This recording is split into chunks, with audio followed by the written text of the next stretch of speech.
चुकी है।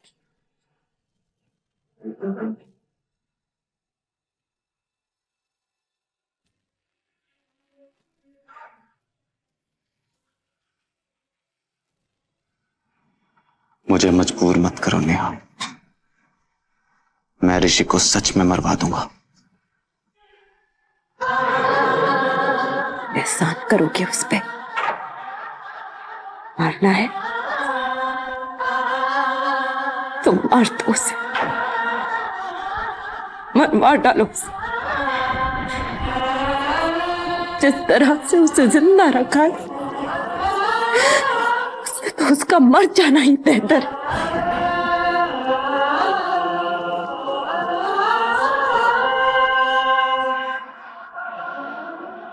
तुम क्या सोचती हो कि मैं ऋषि को एक झटके में मरवा दूं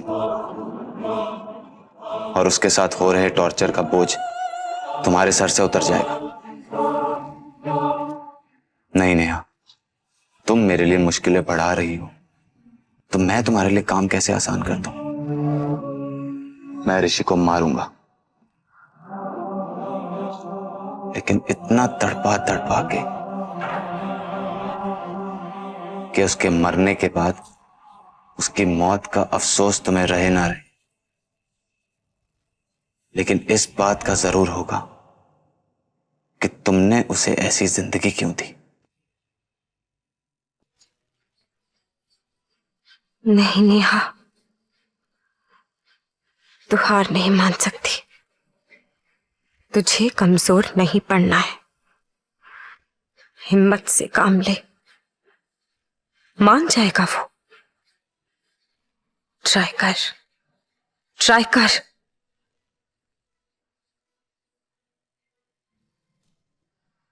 अफसोस तो तुमको भी होगा।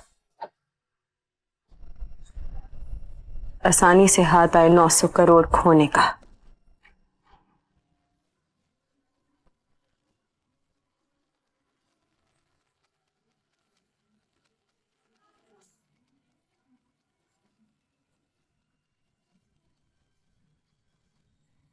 कम ऑन नेहा, वो कमजोर पड़ रहा है, यही मौका है।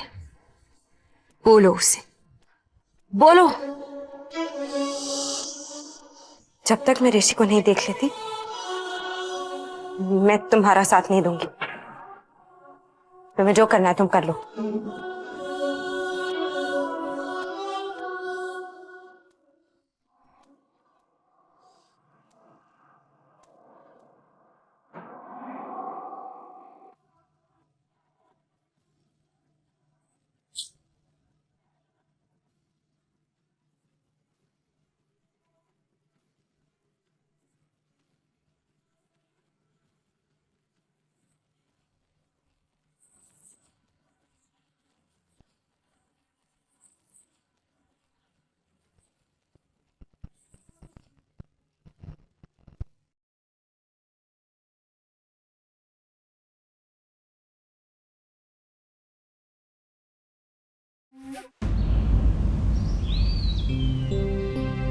ईजा, क्या बात है? रणवीर, वो गुरु माँ ने जो अभी बात की वो छोड़िए, आप नहीं समझेंगे। तो फिर समझाइए ना माँ, किस बात की चिंता कर रही हैं आप? चिंता तो आपकी भी रहती है मुझे रणवीर। आपने कबीर से बात की नए प्रोजेक्ट के बारे में? ना, बिल्कुल भी नहीं, और ना मैं करना चाहता हूं। मुझे समझ में नहीं आता आप कबीर से बात करना क्यों टाल रहे हैं? 5 लाख रुपए चाहिए मुझे। 5 लाख। किस लिए? अगर कबीर आपसे 50 भी मांगता तो आप बिना कोई सवाल पूछे उसे दे देती। बिल्कुल सही कहा आपने, लेकिन आपने जो कहा उसके पीछे का कारण गलत है। आप कभी नहीं समझेंगे कबीर को। मुझे बताइए, आप आज तक कभी कबीर ने गैर जिम्मेदार कदम उठाया है?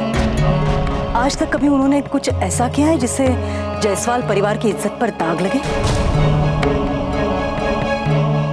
इस घर में गलत तो मैं ही।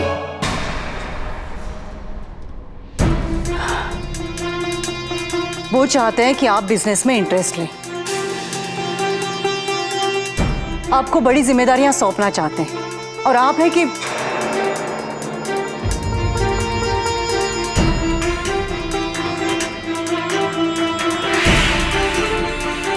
आप नहीं जानते रणवीर, जायसवाल परिवार की पोजीशन और इज्जत बनाए रखने के लिए कबीर ने अकेले कितनी मुश्किलों का सामना किया है।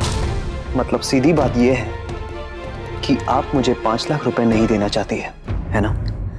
रणवीर, 5 लाख कोई कम रकम नहीं है, और ये जो पैसा है ये कबीर का कमाया हुआ है। अगर आपको इसे खर्च करना है तो उनसे अधिकार मांगना होगा, समझा? कबीर कबीर कबीर, जैसे कि कबीर ना हो गया मेरा बाप हो गया। रणवीर, मैं कबीर से भीख नहीं मांगने वाला, नेवर, कभी नहीं। देखिए आप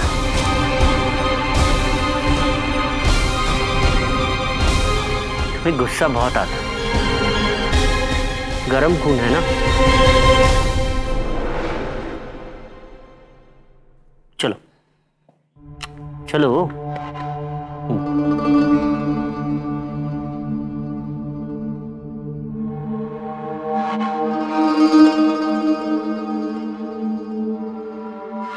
बराबर का हिस्सा है मेरा जायदाद में, इस बिजनेस में। मैं जो चाहे ले सकता हूं, जो भी मैं चाहूं। क्या इस बात के लिए मुझे इस कबीर से इजाजत मांगनी पड़ेगी, भीख मांगनी पड़ेगी मुझे? होता कौन है वो कौन होता है वो? पता नहीं क्यों इस घर में ईजा से लेकर हर कोई से भगवान मानता है।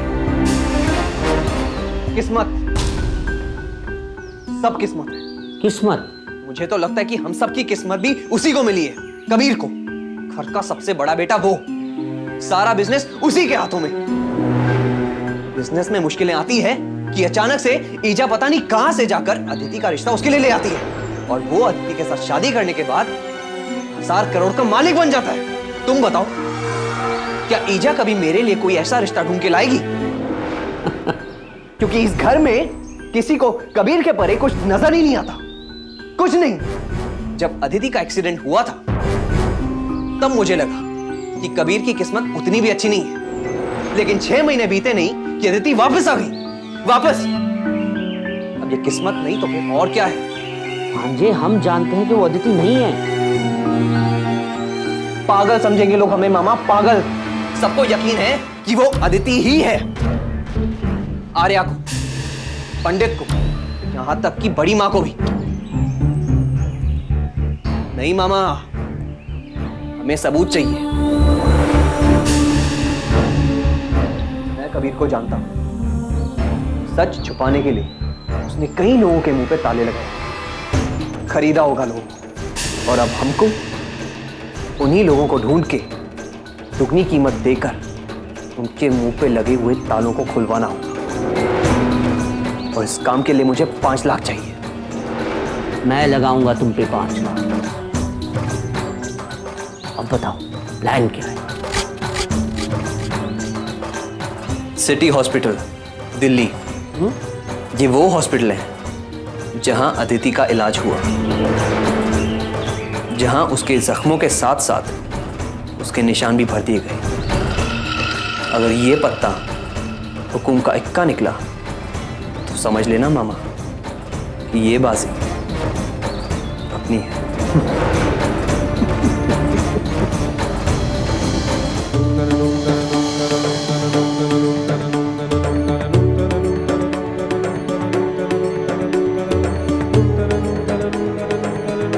तुमने कभी किसी का बुरा नहीं चाहा, और ऐसे बच्चों का माता रानी हमेशा साथ देती है। माता रानी की उपासना करते रहे। माता रानी की कृपा दृष्टि तुम्हें हर संकट से मुक्ति दिलाएगी। हाय माता रानी, आज गुरु माता ने कहा कि आपकी मुझ पे कृपा दृष्टि है। मुझ पे कभी किसी दुख का सहाय नहीं पड़ सकता, कभी कोई मुसीबत मेरे करीब भी नहीं आ सकती। तो फिर ऐसा मेरे साथ ही क्यों हो रहा है? इम्तिहान ले रहे हो मेरा? लड़ाई लड़नी है तो लड़ाई लड़ने के लिए मैं तैयार हूं, लेकिन एक बार मुझे ये बता दीजिए, ऋषि कैसा है? नहीं कबीर, ऋषि और नेहा को मिलाने का आइडिया अच्छा नहीं है। उसकी आंखों में अब ऋषि की मौत का डर नहीं है करण। हमें उसकी जरूरत है, ये बात वो अच्छी तरह से जान चुकी है।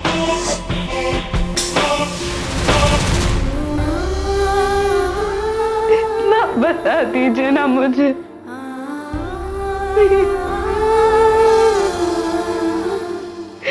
ताकि मुझे ये पता तो चले कि लड़ाई को जीतना मेरे लिए अभी भी जरूरी है या नहीं। प्लीज माता रानी। अब वो अपनी जिद से पीछे नहीं हटने वाली, क्योंकि वो अच्छी तरह से जानती है कि जब तक हमारा मकसद पूरा नहीं हो जाता, बाजी उतनी उसके हाथ में है जितनी हमारे। मैंने सुना है कि आपके द्वार से कभी भी कोई खाली हाथ नहीं जाता।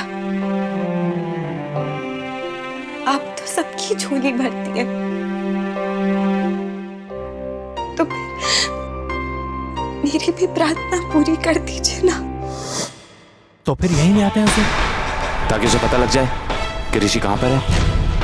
इससे बड़ी बेवकूफी हम नहीं कर सकते। क्योंकि जब तक आप मेरी प्रार्थना सुनेंगे नहीं ना, तब तक मैं यहाँ से नहीं जाऊंगी।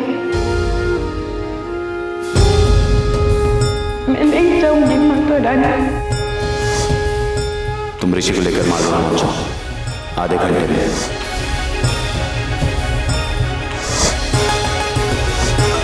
और हाँ, गन रखना।